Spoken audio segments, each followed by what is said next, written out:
Thanks, Kelly, for that wonderful acknowledgement, and congratulations too on all the great work that's happening at Kimberley. It's certainly a place that holds a lot of promise. Ladies and gentlemen, my name is Adam Leto. I'm the Executive Director of the Western Sydney Leadership Dialogue. Welcome to BOOMTOWN. It's great to see so many familiar faces here, and even better that you're not sitting behind screens. There's no doubt it's been a trying year for many, especially here in Western Sydney. But to be able to close the year out in a setting like today is certainly something that we can build off as we move into 2022. Those of you who are here today that have been on the journey with the dialogue for a while would know that BOOMTOWN was established mainly as a way to talk through the major transport and infrastructure projects that will shape the long-term future of the region. Today's event is going to be a little bit different. Yes, we're still going to be unpacking some of those projects, the plans and the precincts, the things that are critical to driving the growth of Western Sydney. But if you have a look at our program, particularly our morning session, you'll see that we're going to be examining not only the what, but the why. And at the heart of the why are the people, the communities of Western Sydney whose needs have been well documented throughout 2021. The effects of the pandemic and lockdown have made it even more clear that the full impact of the state government's infrastructure rollout can't just be measured in economic terms, but also what it delivers in terms of social value and urban amenity. That in order to fully maximise the billions of dollars that are pouring into our metro lines, our roads, our schools, our hospitals, we also need to be delivering opportunity for those in the region who have been on the outer for too long. The Dialogue's chairman, Christopher Brown, will be talking through a report we've prepared in partnership with RPS a little bit later this morning, and then followed by a panel session with the Western Parkland City Authority's CEO, Sarah Hill, to talk through this in a bit more detail. It's definitely a theme that we're hearing throughout the course of the day, and one that we hope that longer term will carry just as much resonance with government, our contractors and our communities as part of the rollout of the region's construction pipeline. We've got the Premier coming up very shortly, who will be talking through the government's work over the past few months in helping stimulate the region's bounce back, in particular the establishment of the $5 billion West Invest Fund, which has been designed with some of that intent in mind, to not just boost economic activity, but support community wellbeing, provide better access to public space, grow our arts and cultural sectors, and equip our students and schools with the right equipment and infrastructure. The shift towards shoring up local capacity and opportunity is one that Dialogue's been supportive of, even before the West Invest Fund. And we're quite active in understanding the region's needs coming out of lockdown and laying out a plan which we hope will provide government with a firmer grasp of the issues as shared to us by some of the region's leaders in local government, social services, property and business, and develop some suggestions that we thought we could deliver an economic and social dividend. I won't go into the full detail of the report, it is available on our website, but I wanted to share with you this morning some of that plan and the conversations we've been having with our stakeholders and government.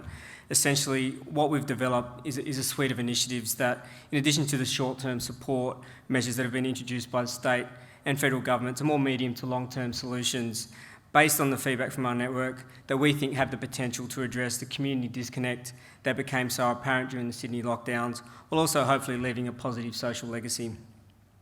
We heard from the leaders in the region that trust needed to be restored, particularly with our diverse and migrant communities. That we need to help build the capacity of our social services and community groups and ensure that any government funding is allocated to the most direct and best placed sources.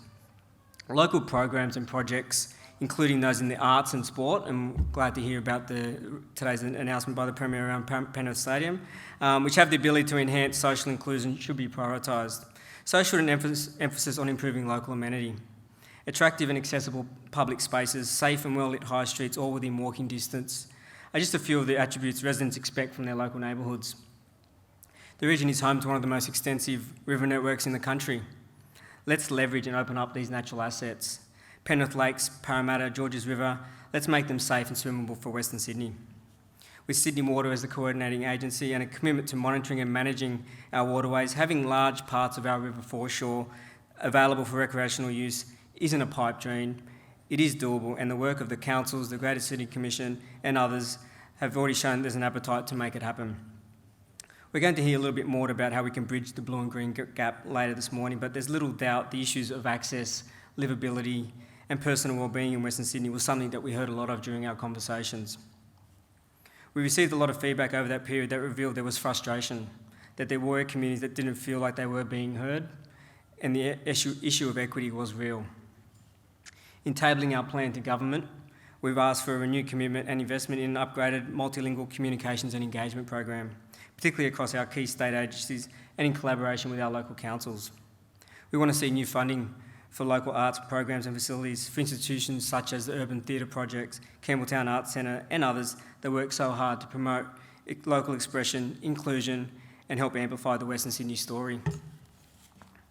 Taking this further, we not only want to tell the story but celebrate it.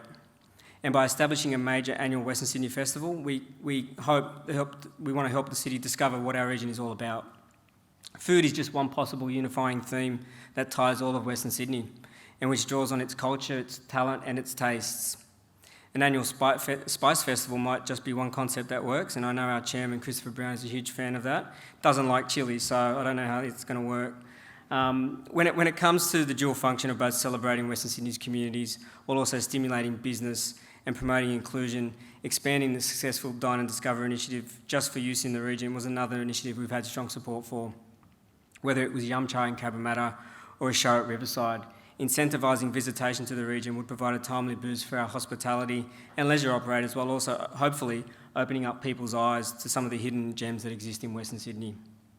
On the business front, we think a +1 employee scheme, an employment incentive program aimed at encouraging small and medium-sized businesses to take on one additional local worker could help address unemployment, particularly for a region that was hard hit as Western Sydney. We've called on both the state and federal governments to raise the stakes when it comes to decentralisation and for both governments to identify 3 respective agencies to relocate to Western Sydney on top of a dedicated business startup package specifically targeting migrant entrepreneurs who have shown, particularly in places such as Parramatta and Bankstown, that they have the know-how, drive and persistence to spark smart jobs growth. While our plan has deliberately steered clear of major infrastructure works, the pandemic has highlighted a couple of areas that need to be strengthened through targeted investment. The first is digital access, something that many of us take for granted, but for residents and workers, and particularly students in Western Sydney, the lack of suitable devices or online connectivity is a real issue, and as we move towards an increasingly online environment, the digital divide is expected to widen, and if not addressed, severely limit future opportunities, especially for our young people. Not surprisingly, Southwest Sydney and Western Sydney had the highest number of public school students affected during lockdown, with thousands of students unable to access the internet by any means, including smartphones. As a region that is home to the largest urban Indigenous population in Australia, it is similarly concerning that an estimated 1 in 3 Indigenous children do not have the internet at home.